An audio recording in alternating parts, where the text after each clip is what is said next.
What's up, guys? This is the Niche Cast. This is a special episode. We're actually going to be talking about a game we just previewed. Super exciting. It is launching today, early access. It's called V Rising. If you can imagine Valheim, but with vampires, that's pretty much pretty much. All right, it's not as reductive as that, but anyway, I'm Brandon, the founder, editor in chief of NicheGamer.com. I'm joined by Manny. What's up, dude? Yeah, not much. I'm excited to be here, and I think Valheim with vampires is pretty much a good description. It's a mix between, say, Conan Exiles and Valheim, realistically. You know, it's funny, these types of games really scratch that itch for me because, I grew up with the older kind of archetype that set the stage for these games where even if it's like a farming sim, like Harvest Moon, whatever, you're collecting things, you're building things up, whatever, and, you know, it sort of just made sense to me, and it's a very specific type of gameplay loop that I think only certain people are into. So Yeah, I definitely agree. There's definitely a commitment involved with playing a game like this. If you've ever played like Ark Survival Evolved or Conan Exiles, you sort of know what I mean. It's one of those games where whether you're playing it or not, the server's alive and there are people doing things. So it definitely targets a particular audience who maybe have the time for something like that. But I guess we'll get into that a bit later. yeah, I think the key thing to note is, this is a game that has that gameplay loop. It's a survival game, so you have your main hunger, or I guess thirst. Sorry, thirst mechanic, because you're a vampire. It is a vampire game. Yeah. So you have that. That's like the key thing, right? But then you have to get resources and materials to build up your vampire castle. And, right away we got the press release for, I forget what trailer or whatever it was. This came up, and then I instantly got excited for it. I'm like, this looks very promising, right? And, and then all of a sudden, the fantastic folks at a Plan of Attack, Vincent, hit us up and was like, hey, here's some codes. And I'm like, this is like early Christmas. This is amazing, or Yeah, and I was sort of in a similar category. I'd seen trailers for the game, but I was a bit more skeptical. I've played basically all the big survival games out there, be it, Ark, Conan, Valheim. So I was sort of looking at this one and I was like, it's an isometric camera view, it's a survival game with crafting, and I was sort of on the fence, but, TLDR, I played it for about 20 hours across one day, so it definitely was Christmas.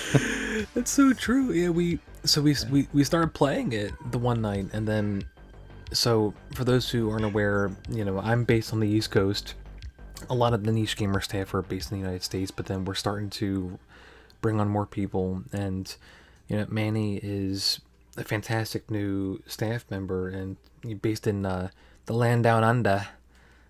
And so it was reverse time for him, and then it was like a weeknight, I think, yeah, and we played until 3 a.m. my time, and I can't remember the last time I've done that without forcing myself. Yeah, for like I'm an adult. I'm an adult. Like I'm catching up from the weekend still. I got up on Monday, and I felt like I'd been drinking. I was like, oh, what did I do? And I'd just been playing a video game all weekend. Yeah, and we played it for hours, and then that was the night you kept playing, right? I'm trying to remember. Yeah, so you guys all had to go to bed, but it was Friday morning for me, so you guys all logged off at about 11 a.m. my time, so I just kept on playing. Yeah, and I think that's a good sort of perspective there, is the fact that I was able to play this game and make a lot of progress solo, because a lot of these games, like especially Ark, like you can't really solo in them. There are some dinosaurs in Ark that take 10 plus hours to tame. So it's like, you're not going to sit in one spot for 10 hours straight. When I played that, we would rotate and have like a roster for who was coming online and what they needed to do, etc. But this one definitely has a really good balance. I was shocked at how sort of, balance would be the best word, how balanced it was. I was really able to make good progress on my own without relying on other people or, asking people to log in and help out with things. So it's pretty impressed by that.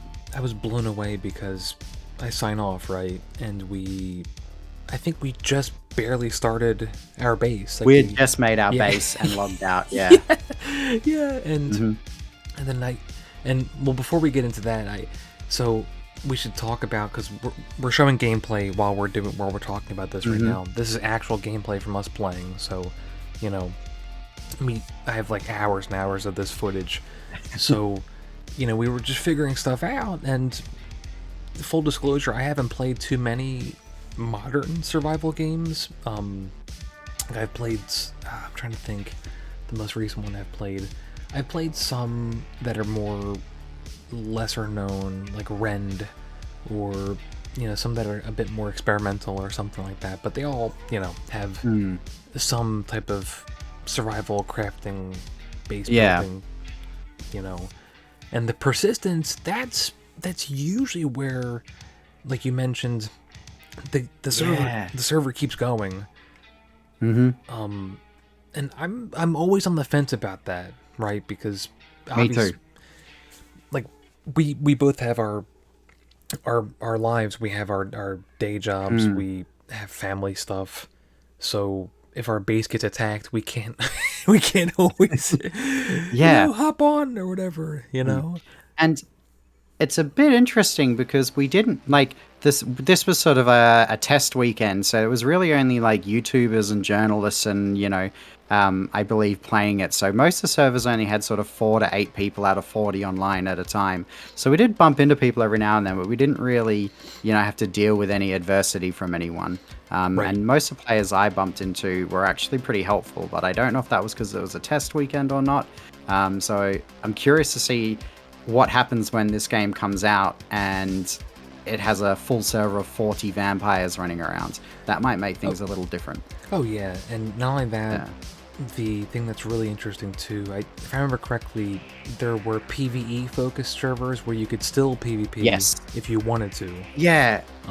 So that was one of the really cool things I noticed when I logged in as well, is there's PvP, PvE, and then there's also private servers too. So it kind of does tick that box for everyone. If you want to get into the PvP and you've got the free time, you sort of have that option.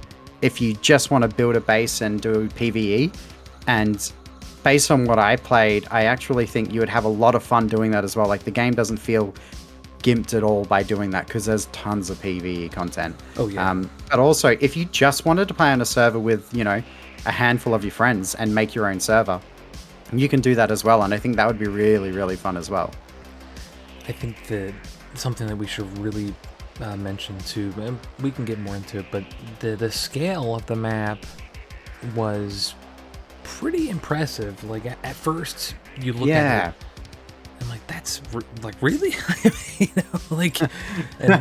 And especially, I just want to say up front, I'm assuming it's the same build. It'll be the same, because obviously we just played it, but it's launching. I'm pretty certain there were 1 or 2 places on the map that we were playing.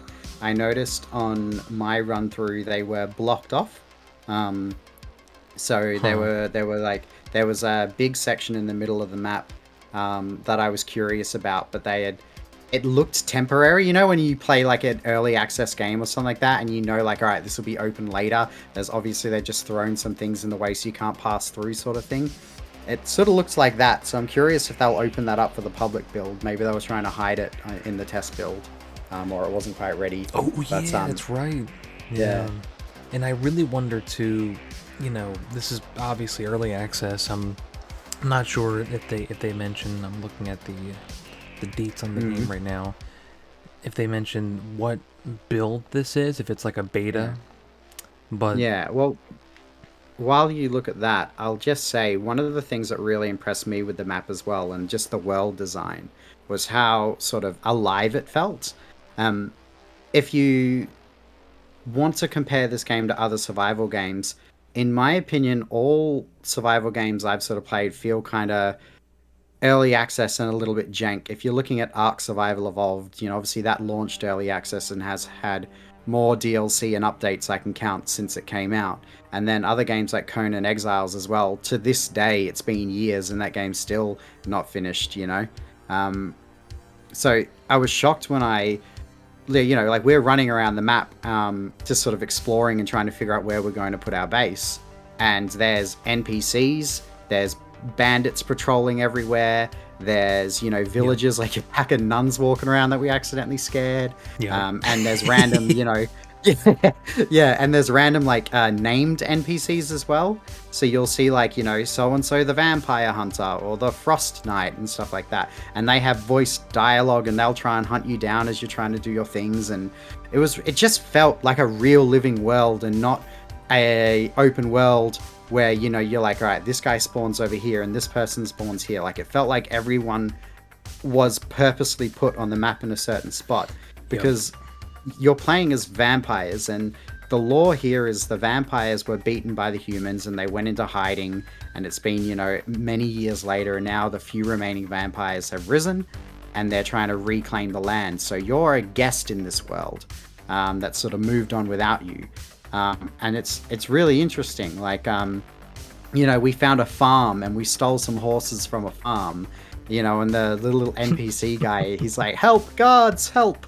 Like it's, and it just feels alive. The villagers hang garlic on the fences around their houses to try and stop you entering and stuff like that. Like there was just a lot of neat little things, and the world felt really intentionally put together, but alive.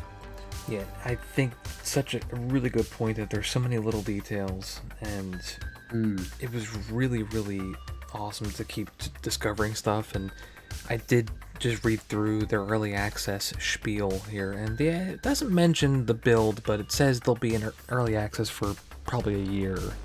But the plan would be more. Oh my gosh, it's hard to believe that. Hey, like it doesn't feel like an early access game. Yeah, no, it doesn't. It's and they're mentioning here the current plan is to grow the world even more. Oh my gosh. Which is more biomes. That's nuts. Yeah, here's a rundown of what they're planning currently. More biomes and dungeons, new weapons and spell kits, new enemies, more castle decorations and cosmetics, more crafting recipes and additional features, and increased performance. Wow. So that's crazy. Yeah, I feel like a big thing too was like from the get-go, I think, I'll be honest, the male vampire avatar, like you can't really, so maybe we'll do a rundown of from starting up through setting up our first base and then go from there. But yeah, we'll talk about that in the gameplay loop, I think. Yeah. So people actually understand, what we're talking about. Right. So you pick male, female, right? And then the male looks from the beginning. I'm like, okay, if you played Brutal Legend, looks like one of the headbanger guys from Brutal Legend. The one that's like, right on, dude, and he's like headbanging like forever, right? Like one of those guys. Mm-hmm. They smash rocks with their head. So looks like that's the. It does have like it's got a charming art style to it. That's for sure. It's sort of it almost like a tabletop, like a board game sort of look to it. With a bit of Sunday cartoon. It was really hard to pinpoint the art style because it's isometric, right? And all the trailers have been from that perspective, but then when you can zoom in pretty close, and there's a bit of that in the footage at some points. Yeah, a bit Torchlight would be the way I'd put it, Yeah. If you've ever played that, it's very similar style to that, with that sort of somewhat realistic but very cartoony sort of look. Yeah, so you make your character, you pick hairstyle, skin tone, eye color, and I think facial stuff. Facial so cosmetics. Yeah. It's hair, face, skin color, hair color, ears, and mouth. hair color. That's right. Yeah. Yeah, because I could put like pointy ears on, and I could like put like the bone jaw or the regular vampire mouth on Yeah, as well. that's right. Yeah, You can make yeah, your vampire look really fucking like necrotic, like really. yeah. Yeah. So, and then you just. Not in like a gross adult way, in like a cartoony way. This is true. Yeah. Yeah. And then right for that, you wake up and then it's just like, all right, go and do. Yeah, a little tutorial walks you into the main world. Yep. So you're sort of leaving your crypt where you were buried. And then you get into the main world, and you're sort of like, there's a little tooltip in the top left-hand corner that tells you like what your next objective should be. So very similar to how Conan Exiles does it, how you're wandering through the desert, and it's like, make a t-shirt, make an axe, make your sword, and everything's kind of laid out. So as you're walking through, you're finding these things organically up until a certain point. So it does a good job of sort of holding your hand through the beginning and letting you know what it is you're supposed to be doing. So you always have a goal in mind, and obviously as that gets more complicated, you do have to start looking through sub-menus to work out, okay, to build this I need this resource, and I need this item, and to craft this item I need this machine, but I can't make that machine yet. So then you got to scroll through and figure out how to do all that stuff. But yeah, That's so true. I feel like that tutorial, that it leads you right up to building, the first basic base thing.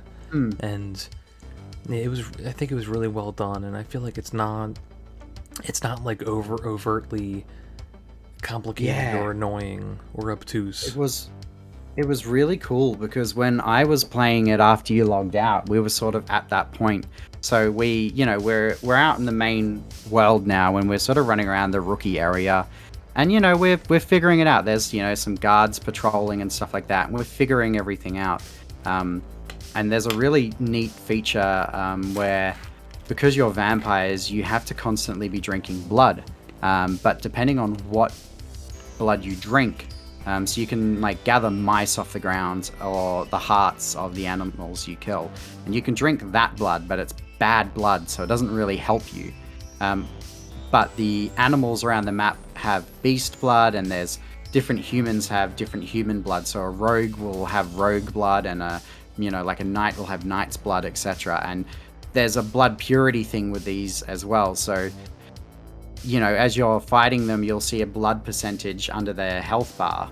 And it's like, okay, this guy's 30% pure. If I drink his blood, you get, 2 of the 5 like skills, and 100% pure like person will give you better skills. So that was really, really neat, because there are times where you might get lucky and drink the blood of something that makes you super strong, and it's like, all right, I really can't afford to waste this, because I am gonna have to drink blood somewhere else later and lose all these buffs. So let's go fight a boss. And there are other times where you might, drink the blood of something that's more designed around crafting skills or gathering skills. And that was a really neat feature that we noticed early on. That was really, really cool. I really like that too. Yeah, and like most survival games, we're running around all the empty plots of land and stuff in the early zone, and every time we're like, all right, what about this place looks like it could be a good location, and then bam, there's a fence. There's a gate to someone else's castle. And we ended up and this goes to show like how sort of well designed the game is. We were able to sort of sneak and walk our way up to like one of the higher end areas in the map without too much drama. I think we only died maybe once or twice, but there are teleporters around the map you uncover, so you can sort of respawn pretty close to where you die. And we were able to sort of start building our base all the way on the opposite side to where everyone else was, which I guess gave us a little advantage, because I only ran into vampires once, and it was towards the end of the playthrough when I was running around. But it gave us some breathing room and some space, and I think we got to see some pretty interesting things, because we were right next to one of the big cities and stuff like that. So it was a learning experience to having to navigate in and out of our base and not get killed by all the knights and stuff walking around that were 20 levels higher than us. Yeah, it was really interesting, because it actually kind of made me feel like, I'm revealing my age here, but back in Warcraft 3, they had custom maps that Yep. were called open RPGs, and it felt Hmm. this feels like a Warcraft 3 open RPG, Yeah. but Yeah. meticulously handcrafted, and there's stuff everywhere. There's towns and cities everywhere. Hmm. There's animals. Encampments, Oh yeah, mines. I yeah. found a coliseum. Um, Oh yeah, that's right. you know, that yeah, That's yeah, right. yeah. It's one of those things where you're sort of like, as you're running around, sort of exploring and looking for resources, you'll like pop up and like, the map. When you found a location, it like tells you, and the map will tell you as well. So that we found like mine sites and bandit camps and armories and farms and stables and all sorts of things, and towns and churches. It was really, really neat. Like I said, the way they've designed this map and this world, it feels like a living world, and you do feel like an intruder in that world. But you know what? One thing we haven't spoken about the world as well that we should probably bring up is the sunlight factor, because you are a Oh vampire in this yes, game. it's a very big deal. We've been Yeah, talking you about are a yeah, vampire in this yeah. game, and we haven't brought up probably the one thing that I was probably most nervous about going into it, seeing it in the trailer. Right. So this is a big thing because obviously this is following the traditional sort of, Western European vampire lore. So, vampires in this game die in sunlight. And, Hmm. we mentioned garlic earlier. That's a really cool thing that, the farms and the villagers and stuff, they'll have garlic outside their farms and houses, and if you get close to it, you get garlic poisoning, and it actually weakens you. It's a debuff. It goes away after a while. But Hmm. the sunlight was really interesting because obviously you don't want to sit there and wait for the sun to go down every time, right? You don't want to waste that time and sit there waiting to progress. So we kept playing, and you can keep playing because there's trees, there's shade. If you're very clever and you're careful, you can dodge between the areas of shade, and Yeah. you can get things too. Like early on, when you first build your base, you can get these cauldrons that burn bones, burning bones, to make Yeah. like these clouds that give you shade. So all of those things help, and it really didn't feel like that much of a hindrance. We kept going, Mm. and it actually made it more fun and engaging because you had to keep like on top of that. You had to be aware of where the sun was. Yeah, and I think on that the topic, one of my favorite moments from the weekend's playtest was when you were cutting down a tree during the daytime, and we were both standing under the shadow of that tree. Um, Everyone knows where this is going, because So that was what we had to do. But it was a real time shadow. The shadows are all real time. They're based on like there must be a sun in the sky, like a light source Right. that moves around the map. So the shadows do shift as the day goes on, and like at midday, like I'll retrack a bit. At like 11 or 10 a.m. the sun will give you a warning. It'll be like you'll see a little ray come down to say, hey, get out of the sun. It's about to start killing you. At midday, where the sun's at its highest, if you step in the sun, immediate damage right away. And that sort of was really cool to see. So it does sort of passively buff and debuff depending on sort of the time of day and the weather. But on top of that, the shadows are all real in the game. There's no like static shadows where it's like, oh, Yep. you can always follow this path. If someone cuts down a tree, that tree won't make shade for you. So we yeah. were hiding under the one tree, and Brandon's like, we'll just get the wood while we're here. And in my And then- defense, we were starting up our base, and then I was like, let's level everything out. Then we can build up, and put the walls up, blah blah blah, and get a lot of wood. And I wasn't thinking it was daytime, and I'm like, But it's oh one no. of those things that will catch you off guard when you start playing is, that's right, it's daytime. But very quickly like Brandon said, there are items you can place around your base that, sort of diminish the sunlight. There are items you can equip that increase your sunlight resistance. In the late game, there are skills you get that make you less susceptible to sunlight. And very quickly once you move from like the wooden fence base to the castle base, which doesn't take too long, you can generally, like if you have a long session, like if you're starting this on like a Saturday morning and you've got all day to do this, you'll have it done easily over a weekend. I know I did. But Yeah, you crushed it. once you build that stone base, so go from wood to stone, it puts a roof over your head when you close off the walls. So if you move everything indoors and you're worried about the crafting, you've kind of got that covered because you'll be in the shade all the time Yeah, inside your base for the most part. when we And I had never that, it, felt like I had to cancel what I was doing to get a resource to keep those lanterns going or anything like that. It felt very organic that as I was playing, I was gathering these things just naturally, and I always had enough resources to get or build what we needed without grinding too much for them. I don't know if the rates were higher on the beta test or not, but from what we were playing, you can sort of, get 1,000 wood in 15 minutes or so, and that'll allow you to build up, a decent sized base pretty quickly. So it never felt like, I was playing Valheim where I wasted 4 or 5 hours just gathering, wood and carting it back to my town and stuff like that. There's none of that stuff. You don't have a weight limit, you just have an item sort of limit on your inventory, so you don't get slowed down for carrying too much.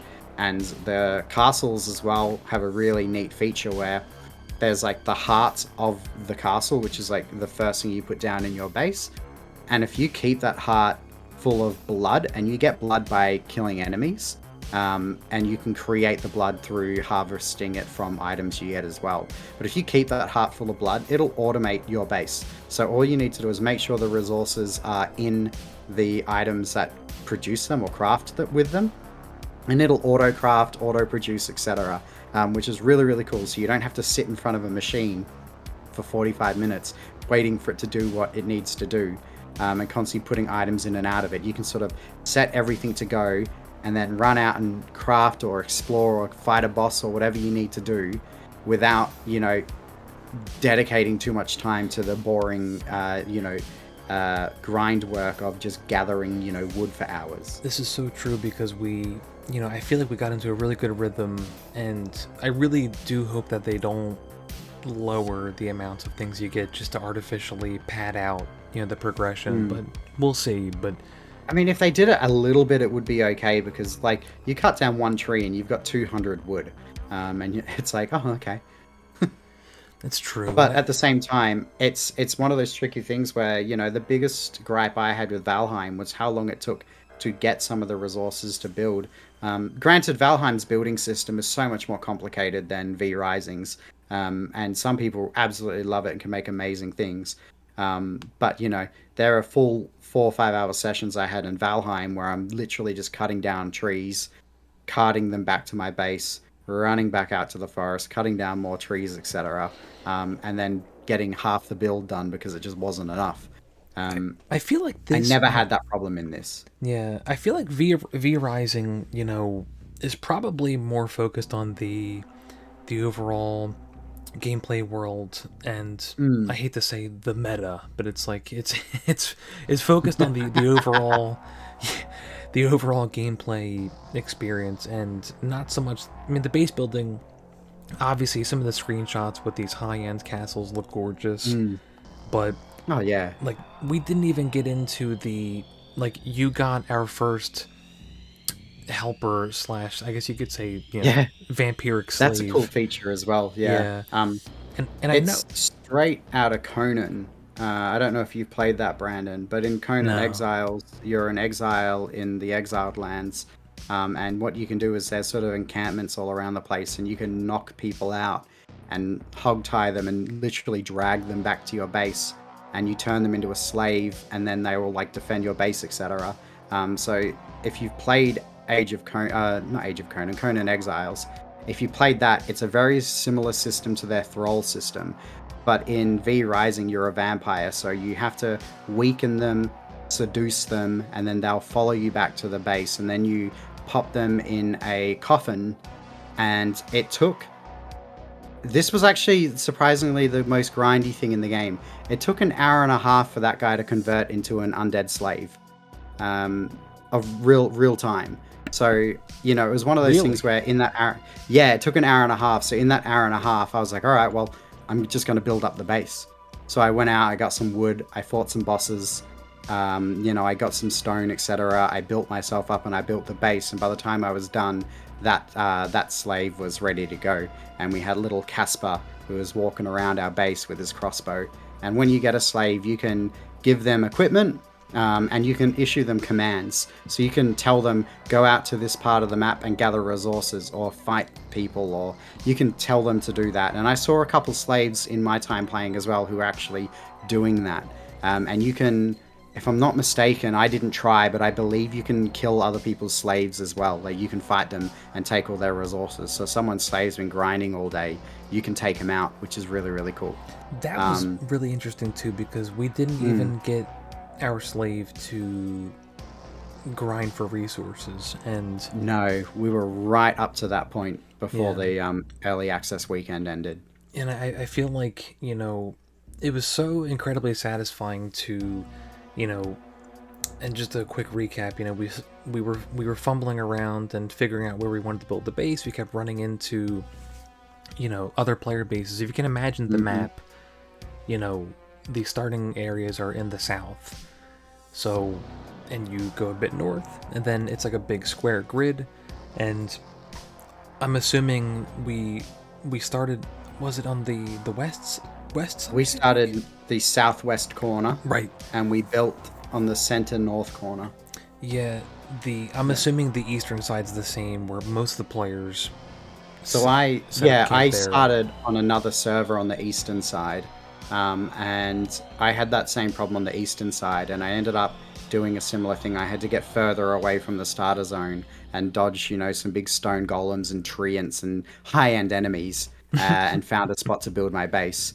And it was pretty good though, because it was basically guarded by these high-end enemies that, you know, you can't really kill on your own, at least not in the early game. Like, no one in that area, you know, on the first day would be able to take them out.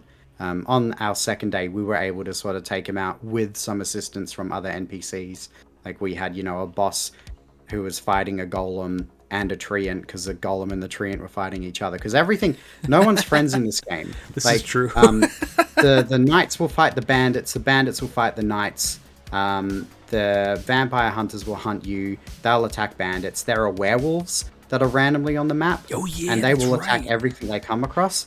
I got really lucky. At one point, I was walking back to our base, and there's a bandit camp near our base. It's like a level 34 bandit camp. At the time, we were like level 10.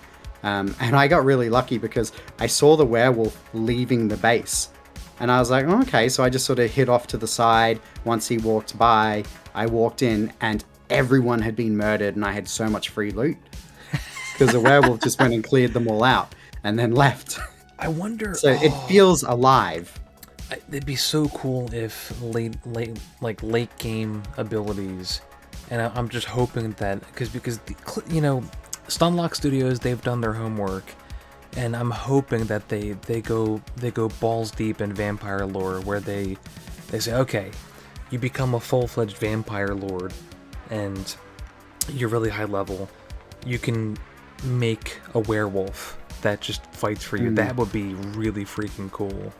Well, you know what? I didn't try and tame it. I'm even wondering, if it's a matter of taming the werewolf, or if it's I wonder if you converting can. someone to it. We're going to have to try that when the game comes out. I would love to try and tame a werewolf and see if you can create a werewolf guard that guards your base or patrols like around your base for you.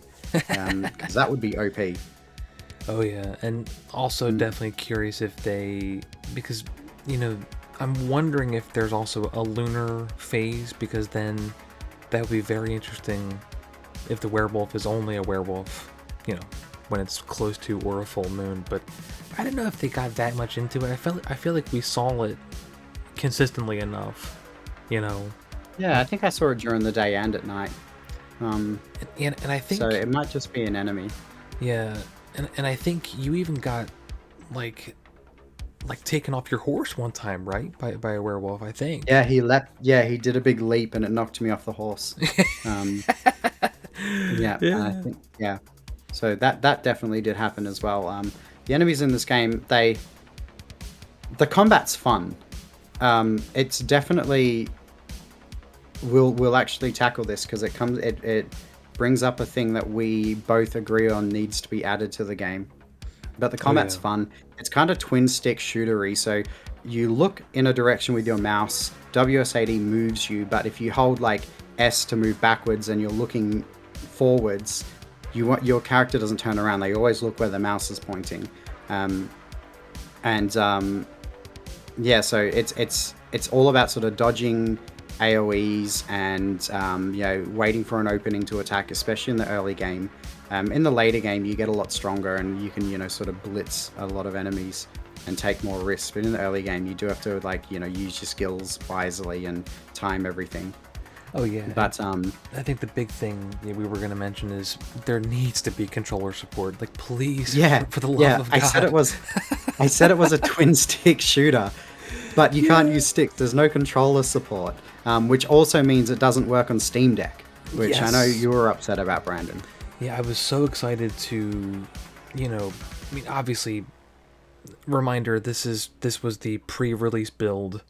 It's early access, etc., beta build, whatever. So I wasn't expecting it to run on Steam Deck. I'm like, let's try it. And then, it actually wouldn't boot at all. It wouldn't even get to the main menu. I'm like, okay, it's not a good sign. And then I think every time I had to full hard reset my Steam Deck because it made the UI, like it made the I couldn't even get back into my library or whatever. So I'm like, whatever. And then, but my big desktop rig totally fine, booted up right away. Oh yeah, this game will run on a toaster. Yeah, I feel like the going back to the visuals. Like I was actually genuinely impressed with how the game looked and ran. I think, and I agree. Yeah. The servers too, like it didn't seem like there was really lag. Well, you know what? Here's the thing. We were playing on a North American server. I don't know what your ping was. Maybe you could tell me what your ping was, and then I'll reveal mine. I'll show you mine, you show me yours. Yeah, exactly right. Yeah, I bet I've got the bigger ping. I can't remember. Yeah, it definitely wasn't much, but I'm assuming it must have been outrageous for you. I was playing on 400 ping. Wow. But with that being said, I only noticed it twice. There was one time where an AoE killed me and I was literally like nowhere near it. Like absolutely nowhere near it. It was like one of those like straight line AoEs and I was probably about 4 or 5 feet to the right of it and it still somehow killed me. And there was another time where that happened again during a different boss. But other than those 2 times, and we're talking over about 25 hours of gameplay, I was playing this game on 400 ping, and it didn't matter. That's incredible. So, yeah, that was great. Like, I had 0 issues playing the game, and I was soloing bosses that were 3 or 4 levels higher than me at some points. And able to do it just with a bit of patience and learning, their attack patterns, etc. But that's what this game is all about. If you can't do that, well, you're probably younger than us. That's a big thing, I think, is the game does require patience, and I feel like the combat, going back to it, it is genuinely fun. It feels like a mix of an isometric RPG and a strategy game. I'm gonna say a bit of a MOBA. Yeah, like a little MOBA, bit like League of Legends. Yeah, like a MOBA or Dota. Yeah. Because with skill shots and AoEs and all that sort of stuff, very very MOBA-ish, which is fine. Albion Online is very similar to this combat-wise and camera-wise. Both isometric PvP MMO sort of games. Except this is not an MMO, it's a 40-player per server survival game with PvP, but very similar combat to Albion Online. I think a big thing too, you mentioned the combat with bosses and stuff. It was very satisfying to Oh yeah, learn their patterns, and then yeah, and great mechanics too. yeah. And it does a really good job at sort of guiding you through that because the first boss in the game is a wolf. No, the first one you're meant to fight. We skipped that one and fought a different boss first, but the first boss is a wolf, and it just has the same attack pattern as the normal wolves, but it's bigger and it can call other wolves to fight with it. So it feels like, okay, I know how to fight this. And the second boss is an archer in a bandit camp. And so she drops AoEs on you, so you have to dodge the AoEs and attack her. And that felt really good as well. That was fun, that fight. Remember, we had to kite her into a tent because it was daytime and we couldn't go out in the sun. That's right. That was so good. It became sunlight. Yep. Yeah. So that was really cool. And then the third boss from memory, was inside a mine site. So you had to sort of raid the mines. And he was all about land-based like skill shot AoEs that had a delay on them. So that was really cool. And then the boss after that, which is probably the most unique one, he was the Armorsmith.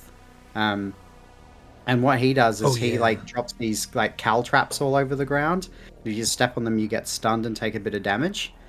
So what you have to do is you have to put on a suit of armor. There's armor around him, and you have to put on a suit of armor and then run over all the cal traps to break them. And then you can attack him again without worrying about getting stuck on these things because he has knockbacks and like a pulling skill as well. So he was really interesting. It was a lot of fun fighting him.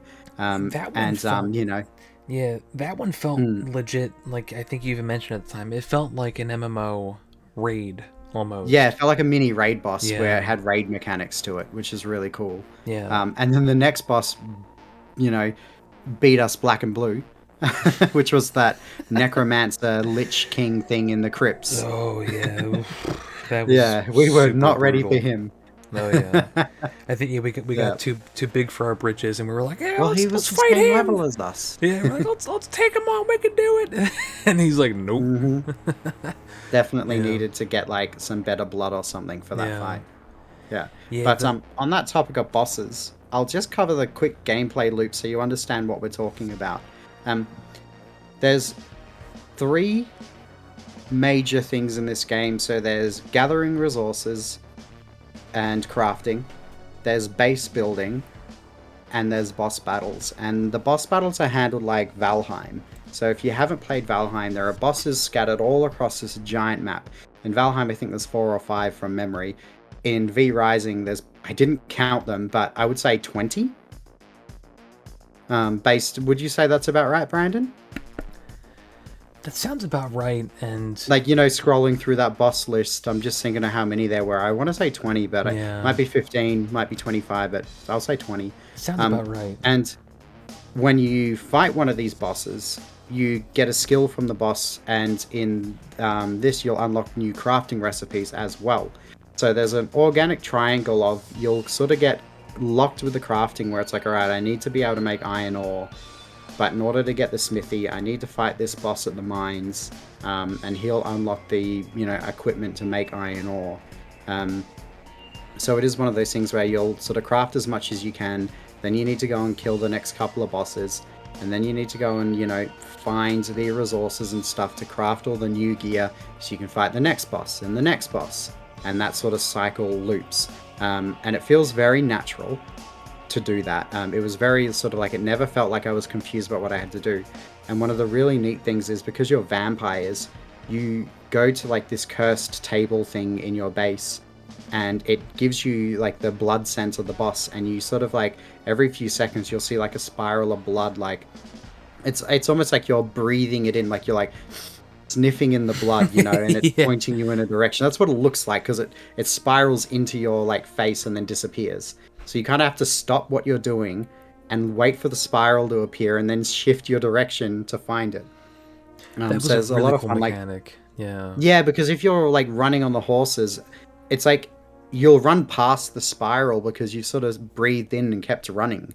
So you would have to pause, wait a few seconds, figure out which way you want to go, and it felt like you're actually tracking down these bosses. And sometimes while tracking down those bosses, you might run into another boss that you need to kill, or you might, run into other players trying to hunt that same boss. or look for that same boss, etc. And that's where I guess the PvP elements will come in. We didn't really get to experience them, but if there's one boss and two different vampire clans needing that boss's skill to progress, you could imagine the little fight between the vampires and the boss. Are you going to camp out, wait for them to nearly beat it, and then quickly snipe it off them and kill them? Are you going to try and kill them and then take it out? Like it's very complicated in that sense of like what are you going to do? What kind of player are you going to be? I wonder, I wonder if you actually tag the enemy when it aggroes to you. I wonder if that's how, you get the credit for the kill. I don't know. Yeah. I wonder if it's that or the person who gets the last hit. Or you can just share it with everyone who's nearby. Who knows? Talking about the horses, it's kind of funny because they're super fast, and I feel like they actually have momentum. So if you're riding full speed, full trot, and you have to wait for the horse to slow down to a stop. Like you can't just stop right away. Yeah, the horses have tank controls, like Resident Evil tank controls. Yeah. So when you A and D will actually rotate them. And W moves them forward, S moves them backwards, but there's a little momentum there, so you can't just quickly press S and it changes. Like you press S and it moves forward a few more sets of W and then slowly ramps back up speed backwards, and so forth. So you can get caught out quite a bit, knocked off your horse or be trying to get on your horse and it'll like run into a rock or something and you're like, oh no, it's like a panic trying to get back to your horse. Especially when you're like trying to take a shortcut through a town or a farm and there's guards and priests and all sorts around.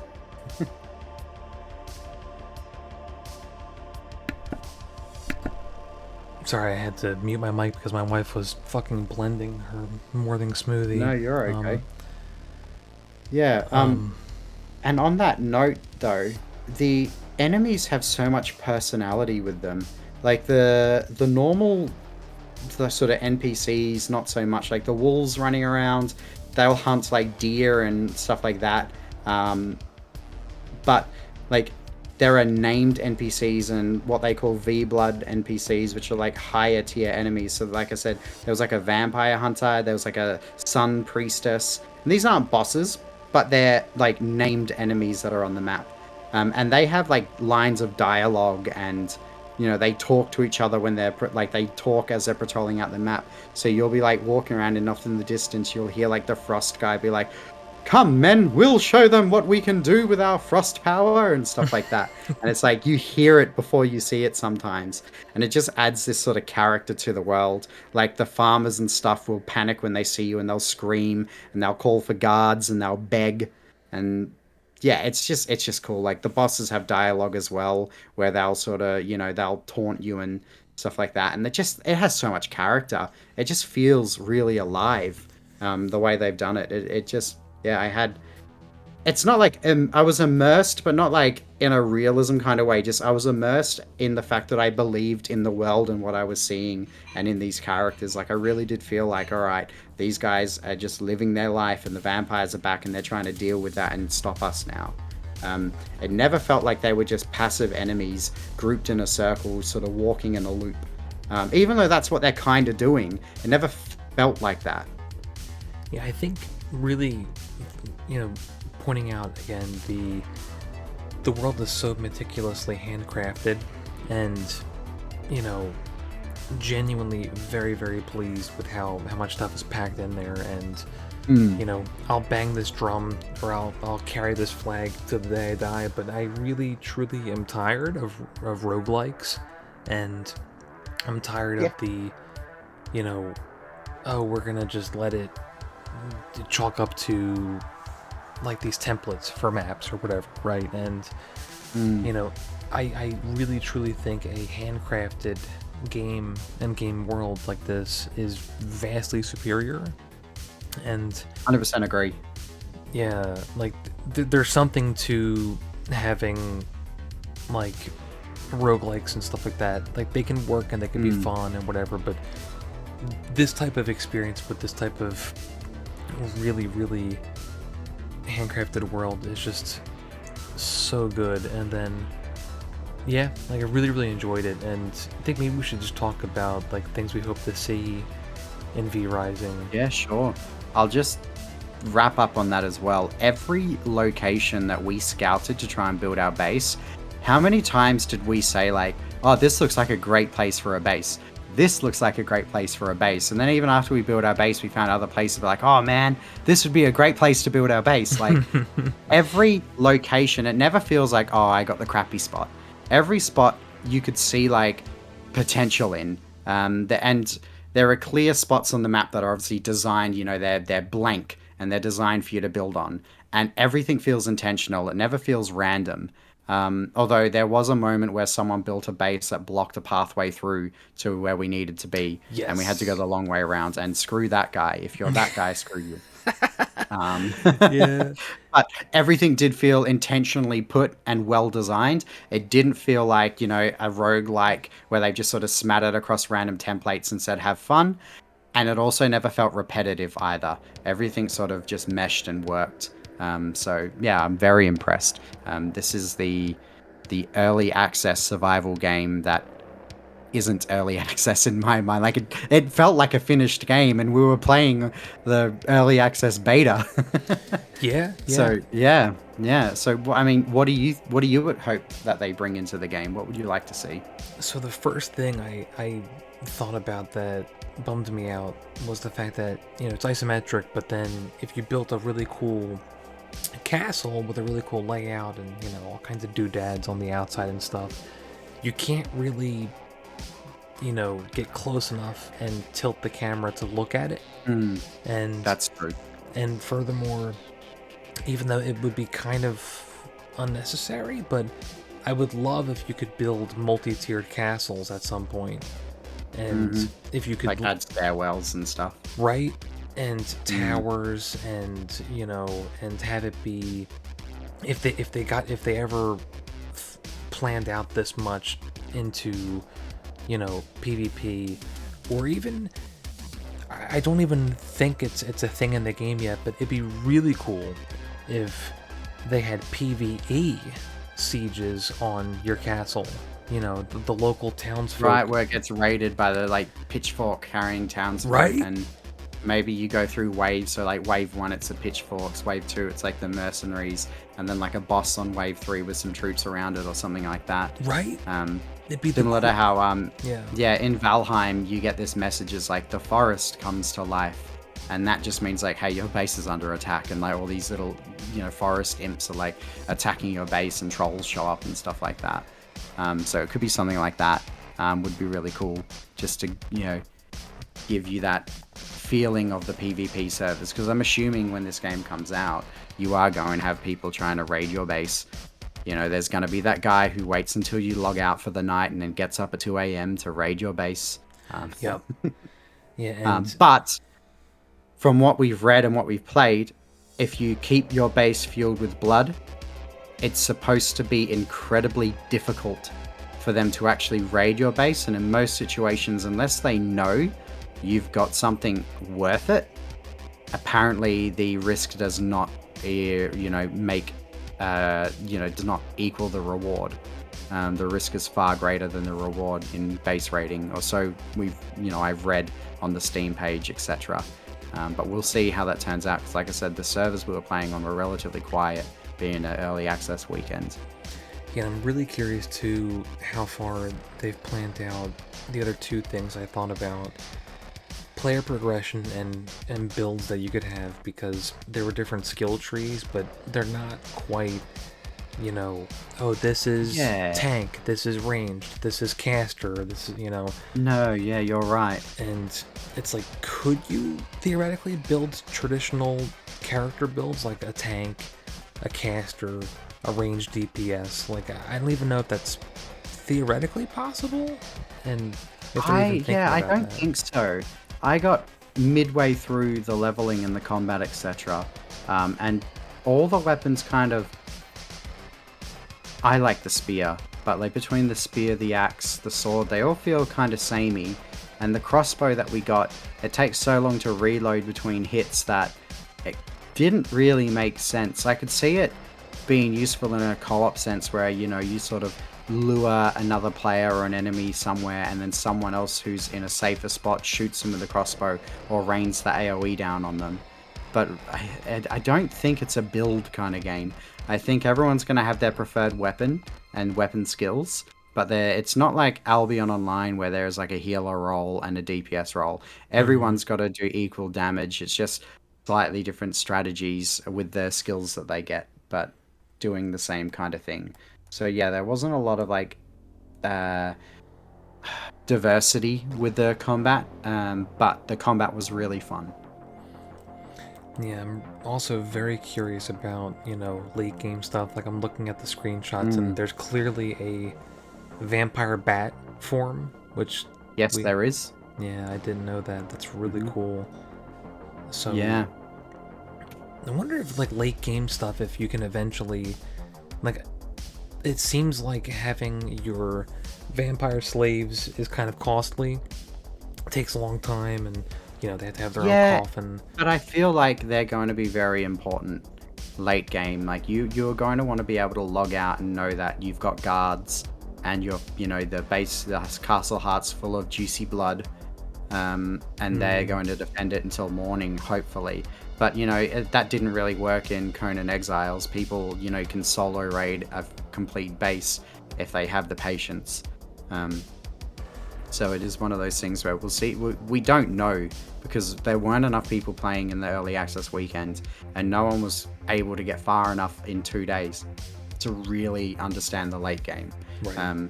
But it looks as if there will be locations on the map or resources that are way harder to get, and you will be running into other players and fighting for them. That's the impression I got.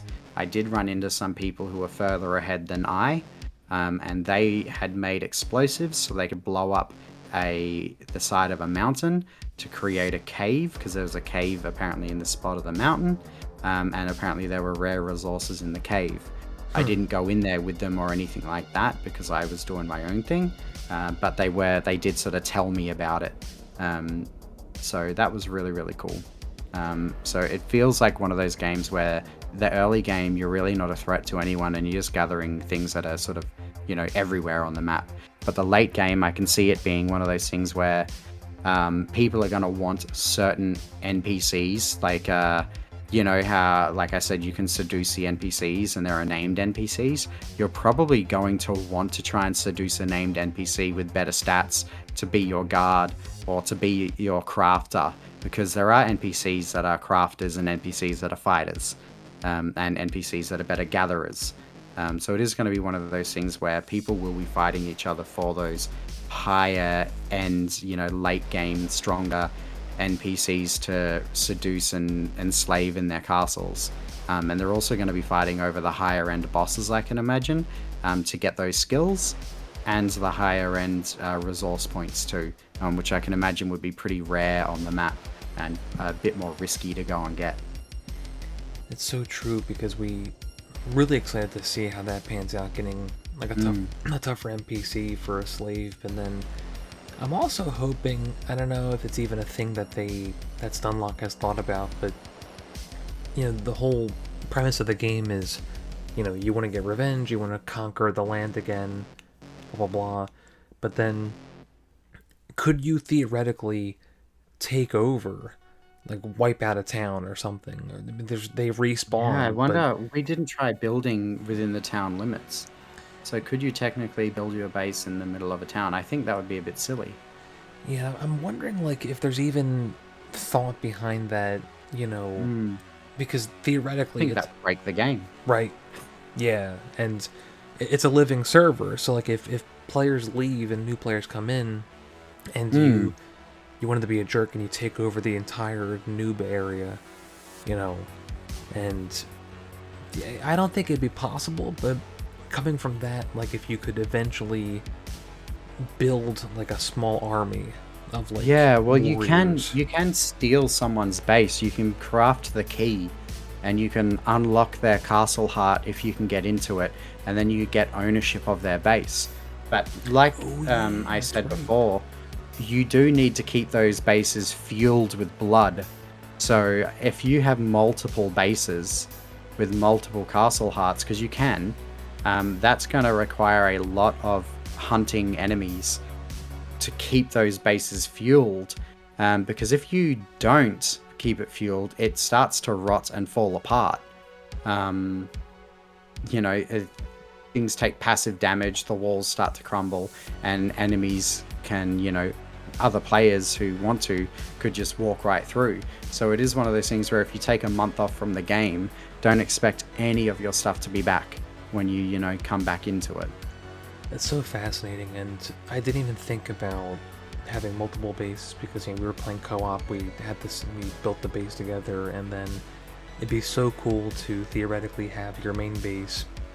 You know, it's big, you have all your crafting stuff there, and then if we had the secret, you know, vampire spire tower base, like up on a mountain somewhere, and somewhere harder to get to. Yeah, because you can late game you can build a teleporter that allows you to teleport to any of the mapped warps, and also to any of the teleporters you placed in any of your bases. The caveat with teleporting, just like in Valheim, is that you have to have an empty inventory to teleport. You can't bring some things with you. You have to sort of unload and then teleport. So you can't sort of grab a bunch of resources and then teleport across the map. If you're wanting to do that, you have to travel. But once you've established a base there, you could sort of have a suit of armor or whatnot. Well, armor I think you can teleport with, actually, but you could sort of have, you know, resources in each base, and you'd have to manage that. But with good players, anything's possible. Yeah, definitely very impressed. You know, I mean, V Rising went in with, you know, like, good expectations, but didn't quite know what to expect with the multiplayer and the server. But yeah, now I'm very impressed. I'm excited. You know, hopefully we're gonna get early access keys, and then we'll play it some more. I'm looking for us to do some more video content. I definitely want to cover more of this game.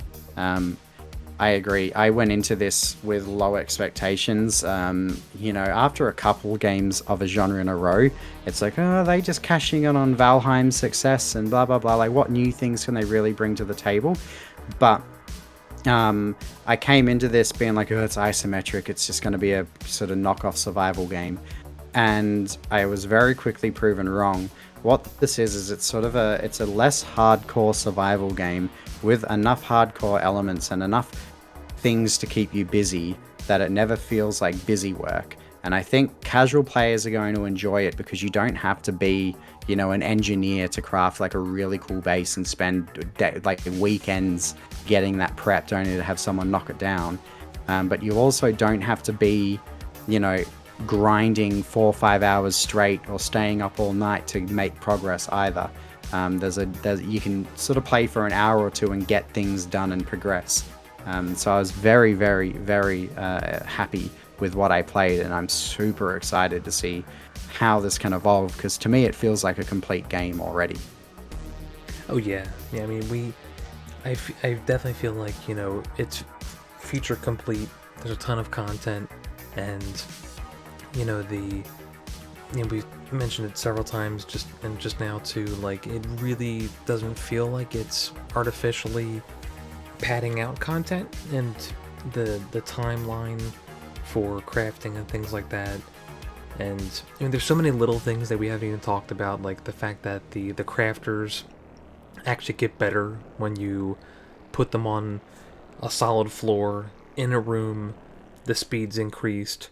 So there's all these little things that are tied into that. That was really, really cool, actually. Like, if you have to make themed rooms, so if you have the right themed room, so the right items to match like the engineering room or you know, the hunting room, etc., like by putting the right walls and floor in that room, it buffs the items that are in there, but also it just, like I said, if you're not a creative crafter and you just make the standard square houses in other survival games, because of that system, you're going to naturally make themed and interesting looking rooms because it's isometric. So you're not looking at the walls and the roof. It's just the tile layout on the floor, and the shape of the room. So It's gonna like all the bases are gonna feel cool, regardless of whether you're a good builder or not, because it's not a complicated building system. Yeah, and I'm really hoping maybe, I don't know, two-story castles. And so 2-story would be awesome. When I was building the castle, I was thinking that I was like, I wonder if later in the game you're going to be able to make staircases, because there really isn't a lot of like land space to build these giant castles on, you know. Right. All the sort of places to build, you kind of fill them up pretty quickly. But on top of that as well, I was also thinking like, obviously you can have multiple bases, etc., but a photo mode or something where it will actually let you look at your grand castle from the outside. Because as you said, it kind of sucks that you're building all these fancy walls and stuff, and you can only really see them from this isometric angle where a third of it's cut off all the time for the camera. So you're never really seeing like this great gothic cathedral castle looking thing. You're only really seeing the gate and a door every now and then. So that would be really cool to be able to like move the camera down even more into like an over the shoulder view, or even a like maybe just for a photo mode for balance reasons, but just so you can see it. That would be really cool. Yeah, I think I didn't even think about this till just now, but you made a really good point with spacing and how you run out of space quick. And I wonder, we talked about 2-story, but man, it's such an easy like thing to grab for if you could build stuff underground too, and have the steps going down. Dig into the ground, right? And then have like your crypt where all of your slaves sleep and stuff. That'd be so cool. That'd be very, very cool. I mean, because they've got the garden set that we were starting to unlock as well, where you can put the graves and stuff and farm bones and stuff in them.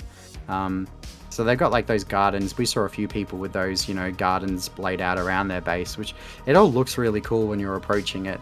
But you're right, it would be cool if you could dig into the mountains, because all the castles, I should mention, are on hills.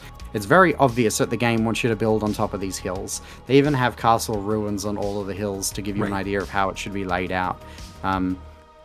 So it's very obvious that those are the building spots that they intended, for the most part. So it would be cool if you could dig into them. It'd be very, very cool. But I guess time will tell. The only isn't it crazy that our only complaint really is that there's no controller support in a game that plays like a twin stick shooter? It was super tough for me too, because I moved my big rig PC to the TV room so that I could play it while hanging out with wife and son, and then and also making it easier for me to play it and record, and then just be on top of it. But I don't have a wireless mouse and keyboard right now, so I had to sit at the coffee table. I didn't know that. Yeah, it was super brutal. My back. My back. Oh gosh. But it was worth it. It was so much fun. It was so much fun. I'm so happy for this game. It's I was messaging friends of mine on Discord all weekend being like, guys, I cannot wait for you guys, like, for this game to come out, and I'm telling you all right now, like, please buy a copy, because I can't wait to like be able to have all my friends in a big vampire clan, and running around the map, taking out bosses, building things together, and just seeing how it goes, because what we were playing, oh my gosh, it's so fun. I wonder if clans are capped out at 4 people. I think they are capped at 4. Some servers had a 2-player cap for a clan, and others had a 4-player cap. So I think they are capped at 4. That's interesting. Which is fair. Like, you don't want to have, like, a 20-man vampire clan just roll through and steamroll the map. This is true. But if that's a thing, let us know, guys, if you're going to be playing this game, and we'll make it happen. Yeah, man, we'll take over the world, Niche Gamer Nation, the Niche Gamer Society. It'd be amazing. Yeah. So yeah, this was the very first episode of the Niche Cast focused on previewing a game. Very happy with how this came out. So if you guys like this, let us know. The comments down below. all that fun stuff. Make sure you like, subscribe, hit the bell. You know, Yeah, and if you can, support us on Patreon so that we can continue to make cool videos like this one and get more previews of more games from more developers so that you guys know what's actually worth playing and what isn't. yep. And I think that's all we got. I mean, we'll be playing this more. You'll be seeing more content Yeah. for V Rising. I'm hoping to get a review key or something like that, or we'll see. If not, I'm just going to have to buy the game because I had so much fun with it. No, yeah, I think, Um, yeah, I think PR is gonna hook us up because they're awesome, you know, and yeah, yeah. And I should mention, V Rising comes out later today. this is true. Our preview is going up the day that it hits early access, so, you know, again, please check it out. Check out, you know, all the other content on nichegamer.com and on YouTube, everything else. So, that's all we got. We love you guys, and we'll see you next time.